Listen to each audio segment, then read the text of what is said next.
Bene data bakundwa, Yesu ashimwe. Nongeye kubasuhuza kandi nongeye kubifuriza ikaze muri izi nyigisho zacu.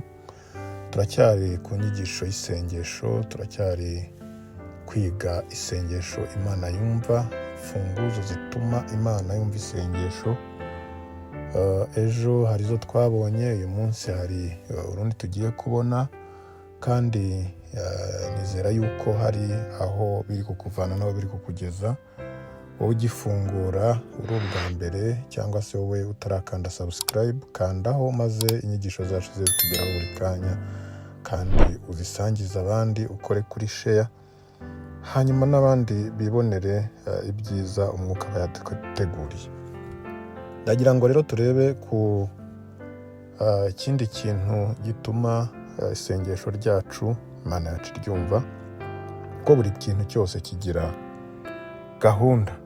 Nawe ugiye no kuvugisha umuyobozi runaka, ugira uburyo utondekanya imbwirwaruhame cyangwa se disikuru yawe uko uraza kuyivuga. Ukabanza ukavuga uti ese ndahera he, ese ndabigenza nte, ese ndavuga muri hejwi, ese ndaba mvuga meze gute, ese mbese hari ukuntu witwara iyo ikintu wagihaye agaciro. N'Imana yacu rero kujya kuyiganiriza bigira ibyo ugomba kugenderaho, kubera yuko ntabwo ari Imana y'akavuyo. Ikintu rero uyu munsi nshaka ko turebana ni ikintu twita kwizera.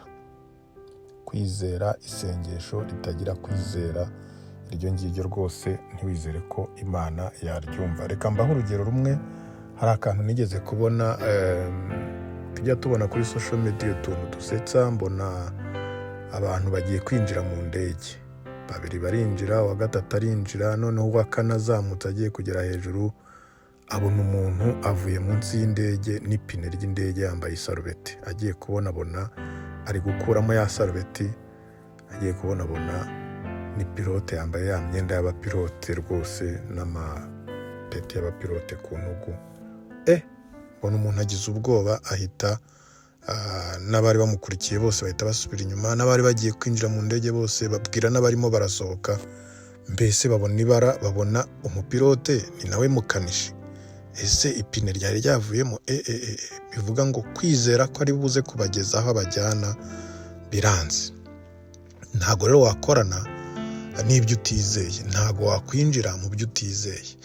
N'Imana rero ntushobora gutangira kuyisenga, ntushobora gutangira kuyihamagara nta kwizera ufite. Akarusho kayo rero yo noneho ireba n'ahiherereye, ireba no mu mutima wacu, byose ibibireba. Niba nta kwizera ufite, ibibireba.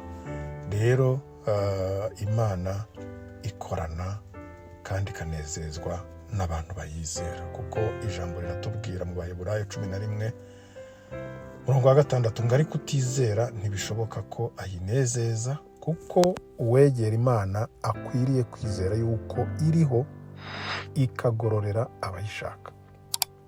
Yesu nashimwe. Utizera ntibishoboka ko ayinezeza. Muri make, ntiwanezeza Imana utayizeye, utayifitiye kwizera. Kandi nguyegera akwiye kwizera yuko iriho. None se koko, niba ushobora kwizera umuntu ugutwara mu ndege, ukizera ko yabyize, ukizera ko ari umuhanga, ukizera ko arakuvana mu Rwanda akakugeza muri Amerika, ni urugero, muri leta runaka yo muri Amerika. Niba wizera yuko ubwo ngiye kuvuga abatega bisi cyangwa taxi, ko winjira muri bisi ukabona umushoferi atizemo vitesi aratwaye, akakuvana ibunaka akakugeza ibunaka. Niba wizera yuko muganga, ugenda ugasanga umuganga runaka, ukamutekerereza uko urwaye, akaguha umuti, ukamenya yuko uwo muti uri bugukize, ukumva yuko ibyo akubwiye koko biri bugukize, ni gute utizera umuremyi wabo bose, wabahaye n'ubwo bwenge, wabahaye n'ubwonko bwo kwiga ibyo byose bize, bakagira ubwenge, bakabasha kubikora. Ukaba wizera abo ngabo, ariko ntubashe kwizera Imana yawe. Ese koko murumva iyo Mana koko byayishimisha? Niyo mpamvu rero ijambo ritubwira ngo utizera ntashobora kuyinezeza. Bene data rero, reka twizere Imana yacu, kuko Imana yacu niyo kwizerwa, kandi ntigitetereza abayishaka.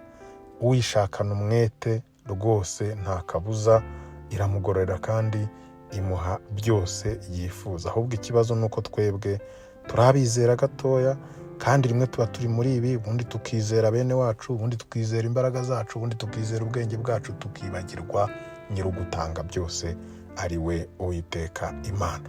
Mu isengesho ryawe rero, mbere y'uko ujya gukora isengesho iryo ari ryo ryose, banza ushyiremo kwizera. Banza ushyiremo kwizera, uzamure kwizera kwawe, wumve yuko uri kubwira koko ari umuremyi uri hejuru ya byose.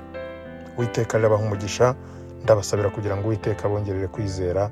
Ndabasabira kugira ngo amasengesho yanyu yose abe afite kwizera Imana muganira nayo mubwira. Uwiteka abaha umugisha, Uwiteka abagirire neza. Mukomeze mukande subscribe, dusangire ijambo ry'Imana mu izina rya Yesu. Amen.